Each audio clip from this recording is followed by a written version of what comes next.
네 명이 각자가 조사해온 것들을 이제 보고 드리는 방식이었다면, 이제 두 번째 시간으로는 저희가 서로에게 좀 궁금했던 것들도 있을 거고, 또 좀 덧붙여야 될 내용도 있을 것이고, 그렇게 이야기를 진행해 보려고 합니다.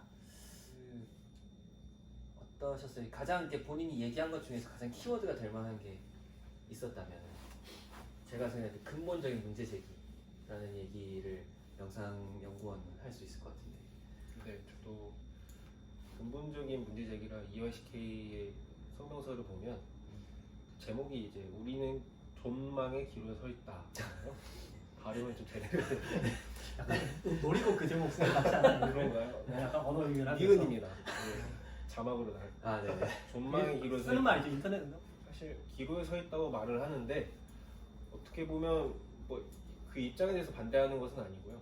좀 더 생각을 해보면 기로에 서 있지는 서 있지 않는 것 같기도 하다라는 생각이 들어요. 이미 시민사회의 인식 속에는 망이다, 망. 기로가 아니라 이제 존재와 망이 망했다? 아니라. 이미 예. 들어섰다, 김이. 들어섰죠. 들어선 지 오래됐다. 좌회전해야 하고 우회전해야 이게 아니라 이 기로가 아니라 이미 가고 있다. 이미 하이패스를 탔어. 네네 하이패스 탔어요. 그래서 그래도 한국교회는 이렇게 말하고 싶겠죠. 그래도 한국교회는 아직 희망이 있다. 우리가 어떤 성경을 다시 재해석하고 우리가 팬데믹 현상에 맞춰서 우리가 상식을 자임한다면 다시 한국교회는 회복할 수 있고 그런 희망이 성찰하고. 있다. 예, 성찰하고요. 성찰을 수반한 어떤 개혁이 필요하고 뭐 이렇게 말을 하겠지만 오히려 시민사회의 입장 속에서는 이미 결정을 내려버린 이 상황 속에서 우리는 교회는 무엇을 도모할 수 있을까라는 생각을 해봤어요. 그렇게 봤을 때 저는 이 교회 내에 있는 그리고 교단 내에 있는 의사결정 구조 제도가 상당히 중요하다고 생각을 하고요. 사실 지금 장로회 교단들 대한예수교 장로회 통합 합동 이제 곧 기장 이제 총회를 하는데 이제 보면 사실 의사결정 구조로 보면 거의 과반이 아니죠. 거의 100% 가깝게 이제 다 중년 남성이죠. 그런 분들이 이제 총회에서 총대로 이제 의사결정 구조에 총대. 총대로 총대로 이제 의사결정 구조에서 목소리를 내고 계시는데 이분들의 의제들이 과연 오늘날 청년들과 여성들이 말하고 있는 그리고 소수자가 말하고 있는 의제들을 반영하고 있는가에 대해서는 상당히 곱씹어봐야 될 문제가 있다고 생각을 합니다. 그런 점에서 이 성명서는 의미가 있다 생각하고 네, 그렇게 생각합니다. 그래서 이 존망의 기로에서 다시 한번 이 핸들을 틀 수 있는 기회가 있다면 교회가 어떤 공적 영역에서의 기여를 할 수 있어야 되지 않을까 싶어요.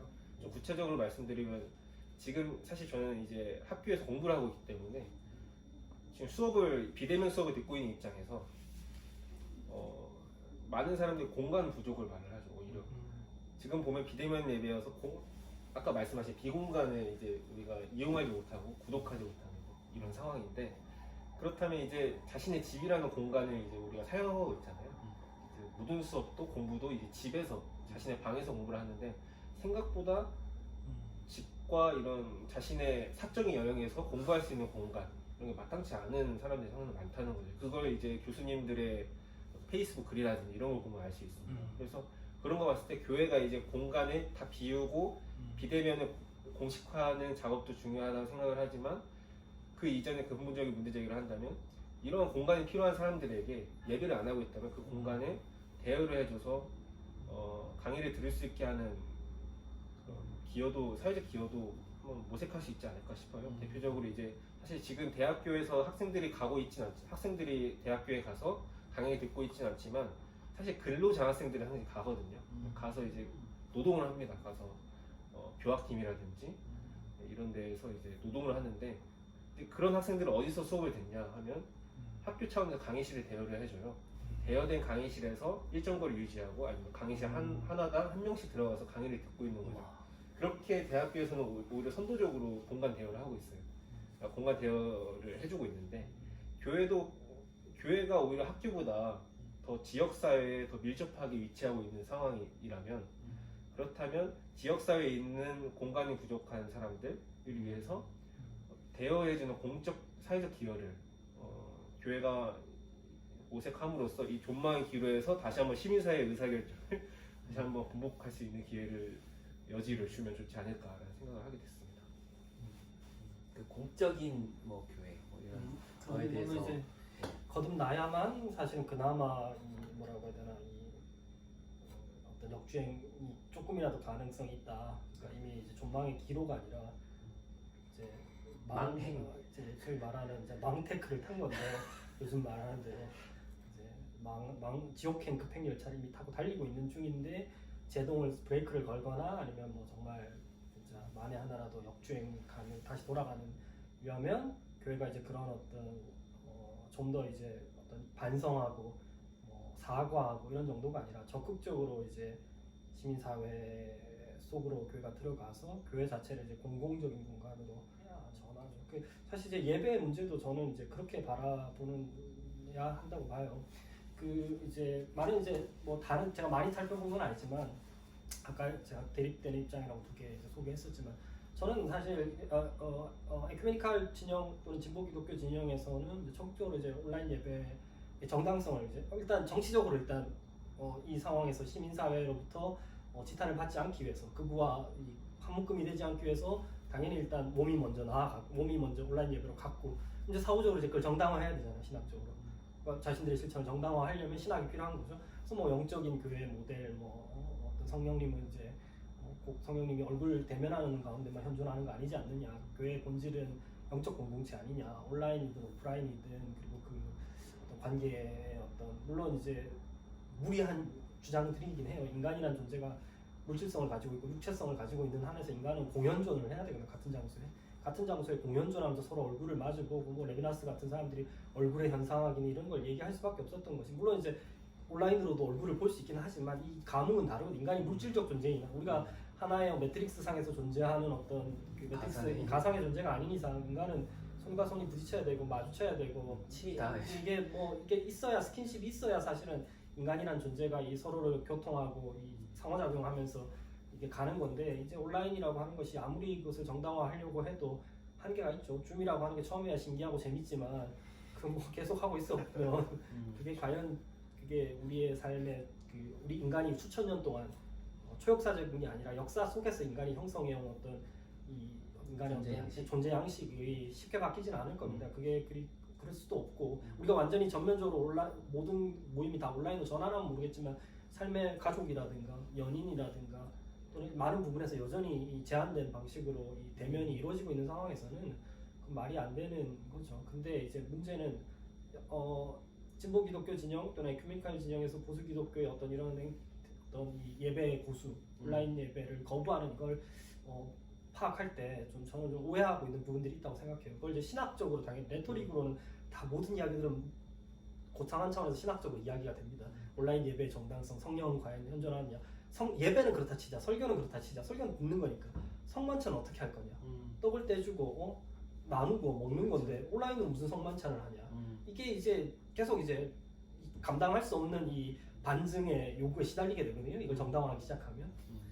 이게 쉽지 않아요. 만만치 않은 수천 년 동안 교회가 해온 것이 있고 이게 있는데 자 그런 상황에서 이제 계속 이제 신학적인 어떤 정당성을 부여하는 것이 저는 이제 어떤 그 신학 논쟁으로 갈 게 아니라 사실 이제 아까 처음에 소개해드렸던 그 보수 기독교 진영의 그런 성명서나 이런 그 지도자들의 목소리를 이제 전하는 기사들에서 중요하게 코멘트가 됐던 게 이겁니다. 사실은 그 지도자의 기관장 목사는 물론 이제 큰 교회 목사겠지만 한국 교회의 대다수는 80% 이상 미자립과 개척 교회들이거든요.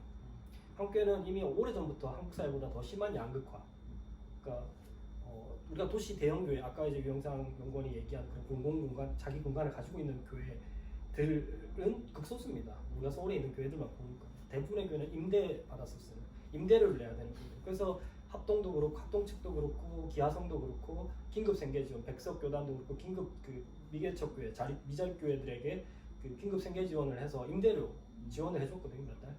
그러니까 그만큼 심각한 상황입니다. 예배의 이 대면 예배의 지속 불가능은 대면 예배 중단은 모임 자체에 어떤 침체를 가져오게 되고 교회를 안 나오기 시작할 경우에 이제 헌금이라고 하는 가장 중요한 문제로 연결되고 교회가 교회 임대료를 못 내고 목회자 사례비가 이제 지급이 어려워지는 그런 상황 속에서 당연히 나오는 이야기인데 물론 그걸 직접적으로 얘기하기보다는 신학적인 표현들을 하게 되는 거죠. 그러니까 사실은 이 지금 온라인 예배에 대한 거부감은 뭐 신학 이전에 저는 신학은 사후적으로 그것을 정당화하기 위해서 동원되는 논리들이고 실제로는 교회 생산 불가능, 재생산 불가능에 직면한 한국의 80%가 넘는 미자립 개척교회들, 농어촌 교회들이 직면하고 있는 위기라는 걸 봐야 돼요.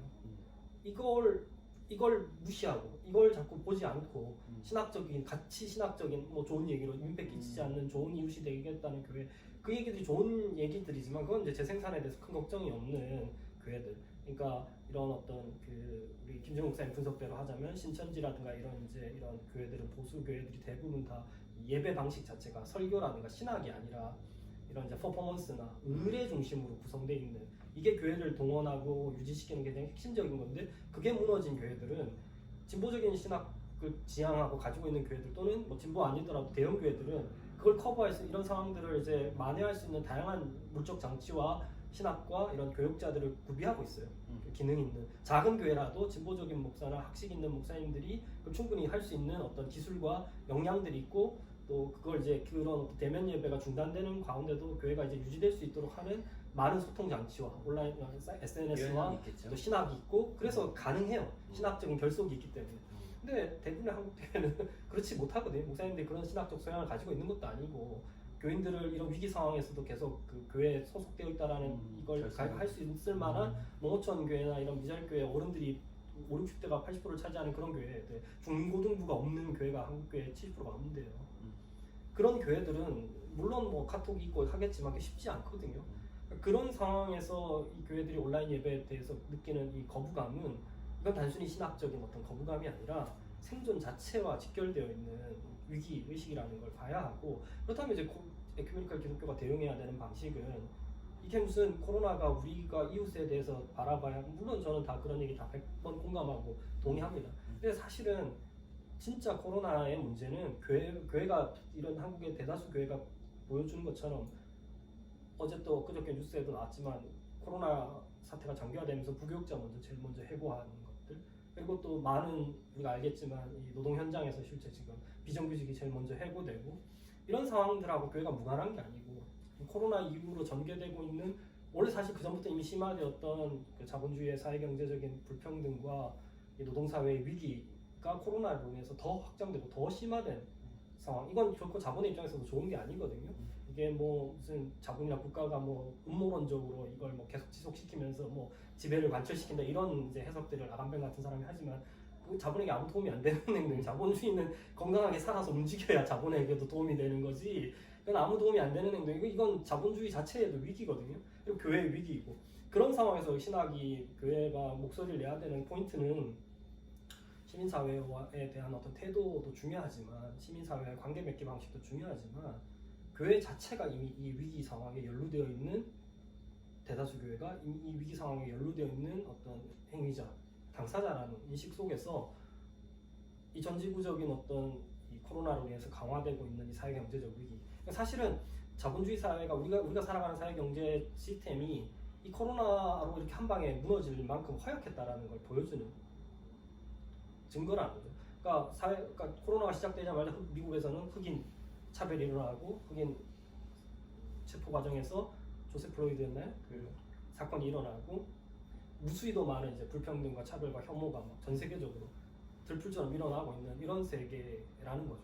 그런 세계가 더 강화되고 있는데 우리가 그렇기 때문에 이런 세계에 개입을 하기 위해서는 우리가 가지고 있는 사회 경제 시스템, 체제, 노동 방식, 노동을 구조하는 방식들, 또 시장에 전적으로 의존해 있는 어떤 재화 분배 방식들, 그러니까 소위 말하는 사회적 경제라든가 공공분리라든가 이런 것들이 취약한 보건이나 의료나 복지 영역의 어떤 시장 경제 부분보다 작은 어떤 위치들 이런 것들을 사실 개선해야 되는. 그래서 오죽하면 긴급재난지원금을 전 세계가 지금 다 실험을 하고 있고 그런 거 안 하는 국가는 거의 없거든요. 방식은 다 다르지만 규모도 다르고 대상은 다르지만 전부 다 긴급재난 지원들을 하고 있어요. 그러니까 그러면서 이제 기본소득에 관한 논의도 나오기 시작하고 이건 사실은 이런 거에 이제 교회가 관심을 가져야 된다. 특히 이제 에큐메니컬 신학이나 진보 신학은 이런 데 관심을 가지고 교회가 여기에서 동떨어져 있는 집단이 아니라 사실 가장 큰 피해를 보는 집단 중에 하나라는 걸 인식하면서 사실은 이 시스템을 바꾸는 데 있어서 교회가 어떤 목소리를 낼 것이고 또 같이 갈 것인가. 그러니까 이웃과의 관계 맺기보다 더 중요한 건 이웃이나 우리나 지금 같이 놓여 있는 우리 공통이 지금 공동으로 겪고 있는 이 위기 조건에 대한 교회가 적극적인 어떤 전 여전히 이 교회와 세상의 이웃과 이웃 맺기 방식에 대한 고민 자체가 이미 교회와 세상을 이분법적으로 나눠놓고 계속 좋은 관계를 모색하는 주객 안병구 선생 식으로 얘기하면 주객 이분법에 여전히 사로잡혀 있다고 봐요. 저는 코로나가 아까 얘기한 것처럼 우리 모두가 한 배에 타고 있다는 걸 인식시킨 이 코로나에는 기독교고 불교고 이슬람이고 아무 지금 그런 어떤 차별 없이 사실은 주어지고 있는 위기라는 것 그리고 그 위기가 교회가 사실 가장 왜 교회가 온라인 예배나 이런 코로나로 인해서 이루어지고 있는 뉴노멀에 저항하는 집단이 되는지를 가장 적나라하게 보여주는 근본적인 원인은 신학이나 어떤 뭐 감성의 문제, 관습의 문제, 교회라고 하는 것을 우리가 어떤 대면적인 아까 얘기한 것처럼 대면적인 어떤 그 관계 맺기 방식으로 오랫동안 익숙해온 그 관습 때문에 관습에서 오는 저항감 물론 그것도 있겠지만 사실은 교회가 재생산이 불가능해지기 때문에 아까 얘기한 것처럼 이렇게 온라인으로 대면 비대면적인 신앙생활이 계속 지속되면 교회 존재 자체가 별로 나에게 의미가 없어져요 교인들에게. 그게 이제 목사들은 두려운 거거든요. 이미 많이 닫힌 그럼 이제 더 이상 교회를 굳이 와야 될 필요가 없어지고 그럼 이제 교회가 안 굴러가요. 교회가 무슨 기부단체도 아니고 그냥 뭐 기부금 내고 그냥 활동 격려하는 바깥에서 격려해주는 우리 연구소처럼 그런 단체가 아니라 내가 거기 가서 참여하면서 헌금하고 교회를 같이 꾸려가 가야 되는데 교인들이 점점 이렇게 객체화되면 그냥 예배를 바라보고만 있고 관객이 되어버리면 굳이 이제 교회 그리고 그 어떤 그 공백을 다른 것들이 채워주기 시작하면 뭐 우리가 즐기는 TV라든가 채널이라든가 온라인이라든가 무수히도 많은 스트리밍 서비스들 OTT인가요? 이런 스트리밍 서비스들이 지금 그 자리를 차지하고 있거든요. 교회 나올 시간에 넷플릭스 드라마 한 편 정주행하는 게 더 나을 수도 있는 그렇죠. 그런 시대로 가게 되면 이제 결국 이제 근본적으로 그런 부분들을 점검해야 되고 그런 가운데서 교회가 어떤 목소리를 아까 얘기한 교회 공공화는 바로 이제 그런 차원에서 더 적극적으로 교회가 별도로 분리되지 않는 이 세계 전체의 어떤 존재에 대한 위기에 대한 어떤 고민으로 연결이 되면서 교회가 적극적으로 이 새로운 사회 시스템을 만드는데 목소리를 내는 방향으로 이걸 가야 되는. 그래서 저는 이제 문제는 예배가 문제이긴 하지만 문제는 예배가 아니다. 예배를 넘어서서 우리가 고민을 해야 된다. 예배라고 하는 것에서 과연 이제 우리가 무엇을 할 것인가, 무엇을 생각하고 뭘 고민할 것인가 이걸 이제 고민을 해야 되는 거죠. 그냥 예배를 드리지 안 드리냐, 온라인으로 드리냐 아니냐 이거는 중요한 게 아니고 예배에서 뭘 할 거냐, 무슨 얘기를 할 거냐 바로 이런 얘기를 해야 된다는 겁니다. 코로나로 인해 우리 모두가 겪고 있는 상황에 대한 고통을 어떻게 우리가 해결할 것인가를 이야기해야 되죠. 이건 코로나는 정말 이게 웃픈 얘기고 정말 역설적인 거지만 전광훈도 코로나로 또 안전하지 않아요. 전광훈도 코로나 걸리잖아요. 그러니까 이게 얼마나 그러니까 참 그 말씀하시는 걸 좀 들으면서 이제 드는 생각은 이제 그 이야기를 왜 너네가 하느냐 이제 이게 어떤 기본적인 심상이 아니겠습니까? 그 얘기를 왜 가해자인 너네가 이제 하느냐 이제 이거에 대한 반발, 반적개심 이거를 1차적으로 그 매듭을 풀기 위해서 사실은 뭐 미안하다 이 이야기를 먼저 한 게 아닌가 싶고 말씀하신 대로 순차적으로는 그 다음 단계는 그런 이야기가 되어야 될 텐데 그런 기회를 뭔가 시민사회가 교회에 다시 재부여해줄지 그러니까 그런 너네들이 그런 발언을 할 수 있는 뭐라고 해야 될까요? 희망이 있는 또는 너네들이 그걸 실현시킬 수 있는 힘을 가진 어떤 집단으로 인정해줄지 이런 부분도 좀 생각이 들고 교회가 내가 말을 할 자격이 있나 없나 말할 자격이 없는 교회는 뭐 없다고 생각하면 말 안 하고 되고 우리가 그렇지 않다고 생각하는 우리는 적극적으로 우리는 방역에 동참하면서 하고 있는 거니까 우리는 얘기를 해야죠. 그리고 우리가 우리 위치 자체를 꼭 교회만 두는 게 아니라 교회와 세속의 경계에 있는 사람들로 생각하는 사람들은 충분히 저는 그런 이야기를 할 수 있다고 생각하고 그게 뭐 당장에는 막 비성숙한 어떤 이제 그러니까 이건 제가 계속 주장하는 거지만 한국 종교 특히 기독교도 시민사회에 대한 리터러시 문해력 요즘 리터러시라는 말을 꼭 책에 문해력만 쓰지 않고 금융이나 뭐 읽기에. 경제 다 쓸 수 있는 말인데 정치 문해력이 떨어진다 시민사회의 어떤 상식 뭐 교양에 대한 문해력이 떨어진다고 교회를 많이 비판하는데 저는 제가 이 양쪽 경계에서 활동하는 사람으로서 제가 볼 때는 일반 지성인들이나 일반 뭐 시민사회도 종교에 대한 리터러시가 떨어지는 건 마찬가지예요. 종교가 그렇게 단순하다면 종교가 뭐 무조건 다뭐 사회의 어떤 적폐고 뭐 사회의 어떤 그렇게 따지기 시작하면 경제나 정치가 사회에 끼친 해악도 만만치 않기 때문에 예술이나 문화가 끼치는 해악도 만만치 않고 안 그런 건 하나도 없어요. 그러니까 사실 이제 그런 걸 의식할 필요는 없고 우리 같은 제3시대 같은 데는 계속해서 지금까지 해왔던 활동들이 우리를 증명하기 때문에 충분히 이제 그런 목소리를 내야 된다고 생각을 하고 그리고 그게 또 충분히 그런 얘기들을 우리가 먼저 해나가야 그런 담론이 형성이 되지 공간이 만들어지지 계속 이렇게 피해가지고 우리가 교회와 우리를 동일시하면서 우리가 계속 우리가 앞에서 같이 이렇게 막 그냥 뭐 어떤 사과하는 제처럼만 취하고 있을 건 아니라고 저는 생각합니다. 에큐메니칼 기독교가 해야 될 역할은 주로 그런 역할이라고 생각해요. 그러면 저는 뭘 해야 될까?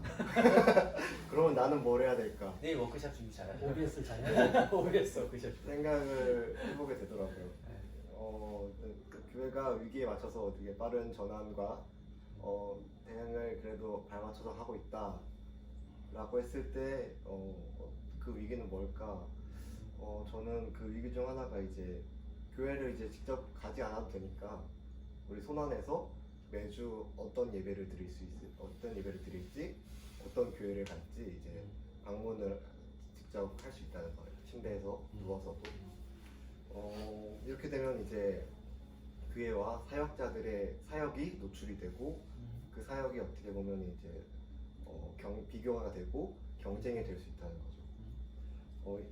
이제 더 이상 아까 말씀하셨던 것처럼 이제 자격 요건의 찬양 인도와 일종 보통 면허가 아닌 뭐 이런 기술과 편집 기술과 어떤 홍보 능력 그런 것들이 필요한 사역자들에게 요구되는 시대라고 생각해. 아까 말씀하셨던 기사처럼 그 코로나 이후에 이제 교회 수익이 적어지면서 부교역자들과 이제 교회 직원들이 해고를 당하게 되는 그런 상황 속에서 이제 코로나 이후에 부교역자들 나는 다양한 방식으로 다양한 쓸모와 역량을 입증해야 되는 시대가 온 것 같아요.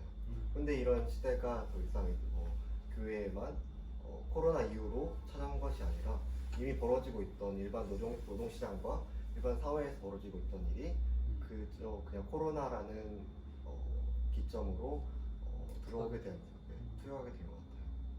이제 교회는 더 이상 어떤 성스러움과 특별함을 가지고 이제 그것을 유지함으로써 교회가 운영되는 것이 아니라면 교회는 이제 사역자들, 교회 노동자들은 어떤 사역을 꿈꾸고 바라볼 수 있을까 이런 고민을 더 하게 되는 시간이었던 것 같습니다.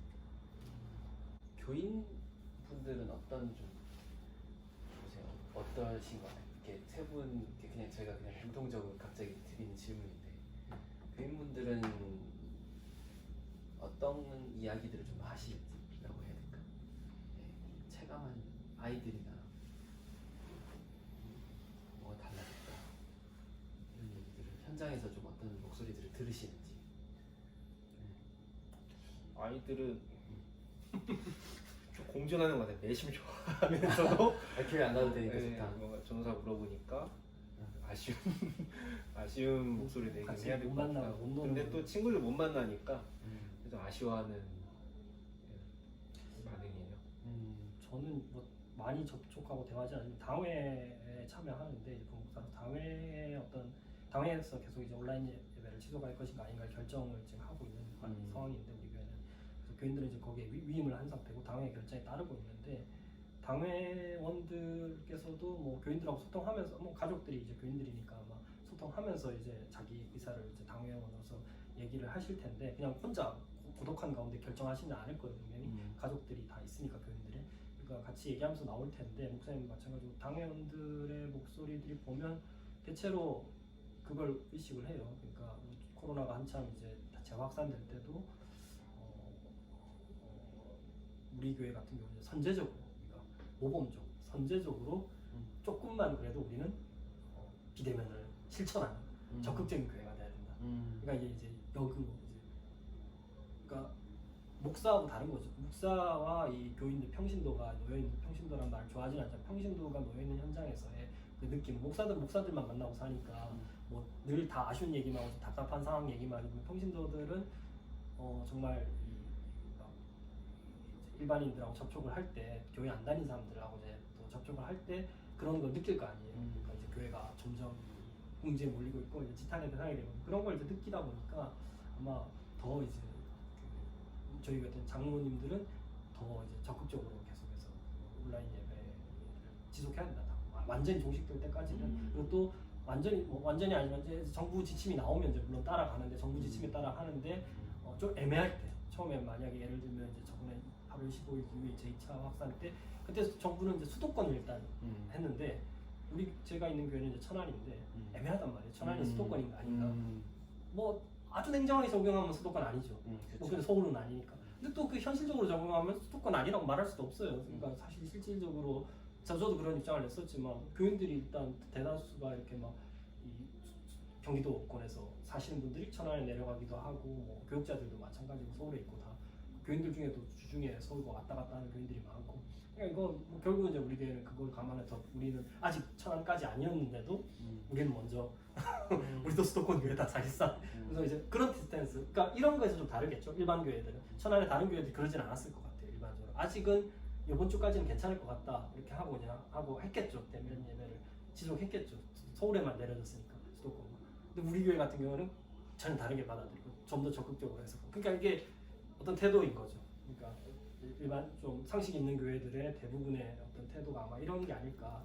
그러니까 교인들의 태도가 좀 더 아까 말한 민폐 끼치지 않는 이웃으로서의 교회를 일단 정립하는 것이 지속 가능한 신앙생활을 위해서도, 뭐 그분들은 회사를 계속 다녀야 되고 그 사회 현장에서 있어야 되는데, 그런 이제 지속 가능한 신앙생활과 이 사회생활을 위해서는 지금 이때의 교회가 좋은 교회 이미지를 갖는 게 중요하다고 판단을 하는 거예요. 저는 이제 가장 놀랐던 거는 몇 달 만에 저희 부서 교회학교 아이가 토요일 날 교회 와서 봤는데 키가 엄청 큰 거예요. 아버지가 그렇게 오래됐구나. 그 초등학생 아이인데 그만큼 기간이 오래가 되었고, 아이들이 이미 성장을 저희 교회가 이제 좀 더 교인분들과 이제 삶을 밀접하게 유지하던 공동체였단 말이에요. 그래서 조금 더 타격이 크더라고요. 삶을 같이 유지하고 공유하고 그런 공동체에서 만나지 못하고, 그래서 교인분들과 이제 교역자분들 상심이 엄청 컸었어요.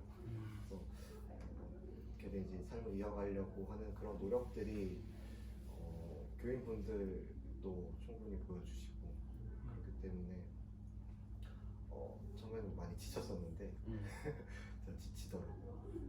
그게 안 되고 좀만 더 버티자 하다가 이제 새로운 방식을 모색하고, 어떻게 하면 이 상황에서 우리가 다시 삶을 공유하고 신앙을 공유할 수 있을지 계속해서 고민을 하는 시기인 것 같아요. 아직 그 방법을 찾지 못하고 또 다른 방법들이 생겨나겠죠. 코로나가 어쨌든 그런 거죠. 코로나란 이 팬데믹, 코로나보다 팬데믹이라는 말이 사실 더 어울리죠. 코로나 자체는 별 문제가 중요한 게 아니고, 그렇죠. 팬데믹이라는 이 전 세계적인 이 지금 사회적 사태가 중요한 건데, 이 사회적 사태가 우리에게 끼치고 있는 이 영향은 단순히 어떤 뭐 많은 분들이 지적하지만 교회가 그 기존의 교회나 기독교가 존재해왔던 양식에 대한 그 반성의 계기인 것도 많고, 돌아봐야 되고 또 변화를 이제 계속 우리가 체감하면서 변화를 점검해야 되는 어떤 계기인 것도 맞지만, 가장 근본적인 건 결국 교회가 지금까지 세상과 동떨어져 있었던, 어떤 약간은 동떨어져 있었던, 아까 그 양건석 신부님의 예배에 대한 역설 얘기했듯이, 우리는 좋은 의도로 선의로 하는 이 행위가 전혀 의도하지 않은 결과를 낳고 있는 이 상황에 대한 성찰은 거기서 성찰이 끝나는 게 아니라, 그래서 우리가 더 좋은 마음을 갖는다고 해결되는 문제가 아니라는 거. 그건 결국은 필연적으로 우리가 구조적으로 연루되어 있다는 거, 이 세계와 함께 가고 있다는 거. 그게, 그리고 거기에서 더 한 발 더 나아가서 세계가 겪고 있는 위기 지금 상황들에 대해서 교회가 어떤 그냥 착한 마음을 가지고 또는 세상과 소통하는 마음으로 이렇게 임하는 정도로 끝날 문제가 아니라 이건 교회 자체의 위기로도 연결될 수 있는 교회가 가장 논란이 되고 있는데 여기만큼 대학교에서 온라인 수업에 대한 온라인 수업 적절한가 학문적으로 적절한가 아닌가 토론하는 거 봤어요? 그런 거 안 해요. 다른 데는 다 간단 말이야. 편의주의적으로 가는데 오로지 교회만이 이것에 대한 신학적 정당성을 놓고 토론을 하고 책이 나오고 코로나 이후 세계에 대해서 교회만큼 적극적으로 지금 발언을 하고 있는 데가 없어요. 그 왜 그럴까? 저는 그게 굉장히 중요한 교회의 존재. 그 뭐 전광훈이나 이런 걸로 인해서 벌어지고 있는 사회적 지탄이나 혐오는 두 번째 문제고 가장 근본적인 건 교회야말로 이 대면 상호 소통 여기에 직접적으로 기대고 있는 가장 왜냐하면 어떤 세계 어떤 집단이 매주 이렇게 정기적으로 11시만 되면 모여가지고 자기의 존재를 확인해 나가는 집단이 없단 말이에요. 축구 동호회도 그렇게는 안 해요. 축구 동호회든 뭐 개인 동호회든 개인들에 따라서 하는 거예요. 향후에 왜냐하면 기독교는 하는 말 들어보셨잖아요. 목사님들 전쟁통에도 우린 예배했다.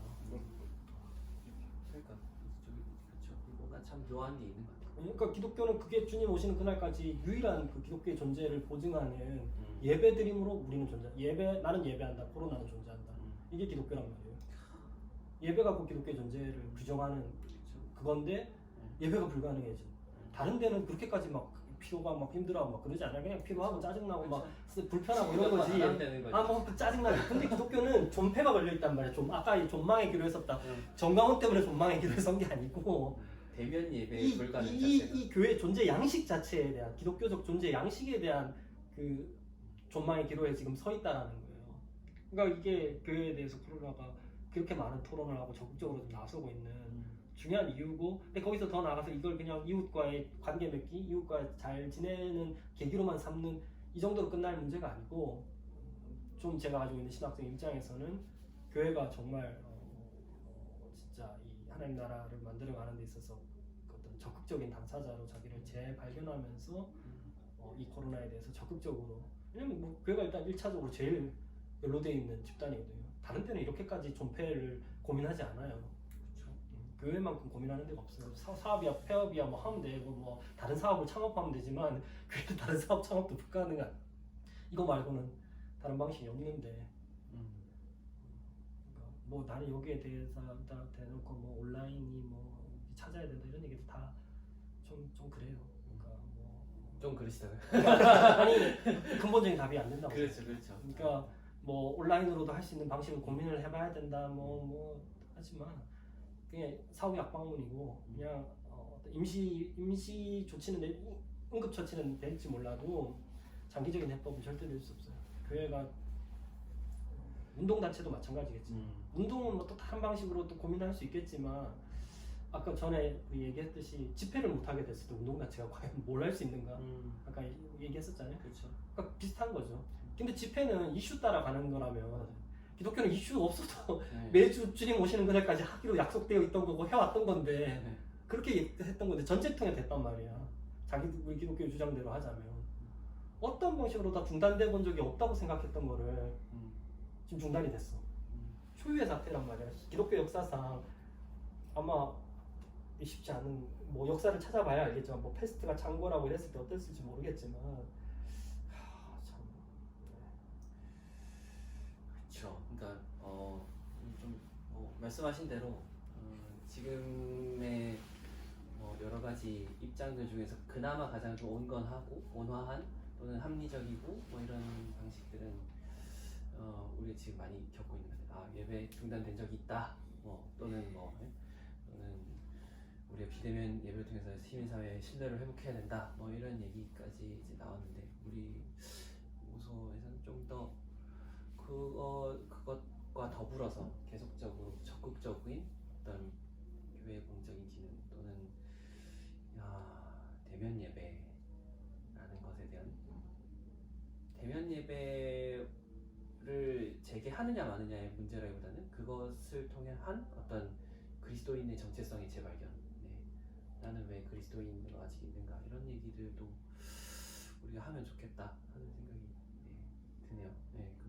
그런 면에서 근본적인 문제 제기라는 했던 말도 기억이 납니다. 아무튼 저희도 계속해서 연구소 활동 이 원래 포럼 방금 우리가 했던 이야기들을 통해서 올해를 잘 마무리 짓고 또 정말 뉴 노멀이라는 그 일상이 다시 자리했을 때 또 우리가 또 어떤 일들을 할 수 있을지 계속해서 고민해 나가는 연구소가 되도록 하겠습니다. 네, 그러면 이제 이렇게 저희 오늘 포럼과 대담의 이야기는 마치도록 하겠습니다. 함께 해주셔서 모두 고맙습니다. 감사합니다. 감사합니다.